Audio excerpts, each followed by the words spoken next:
Hey everyone, today I'm going to teach you how to delete bookmarks in Brave browser. So let's get started with this quick tutorial.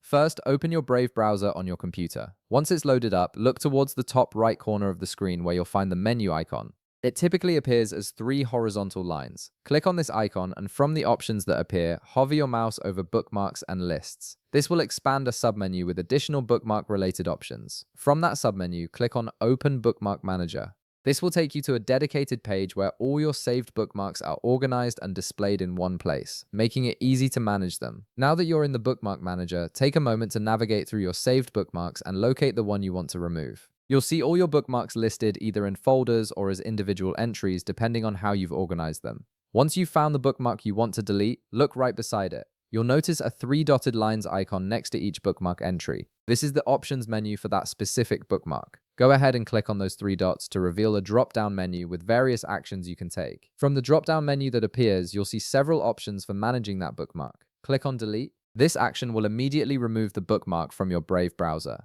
The bookmark will disappear from your list and you won't be able to access it through your Bookmark Manager anymore. It's a straightforward way to clean up your bookmarks and keep only the ones you actually use. And that's it. You've successfully deleted a bookmark from your Brave browser, keeping your bookmark collection organized and clutter-free. If this video helped you out, be sure to leave a like, subscribe, and I'll see you in the next one.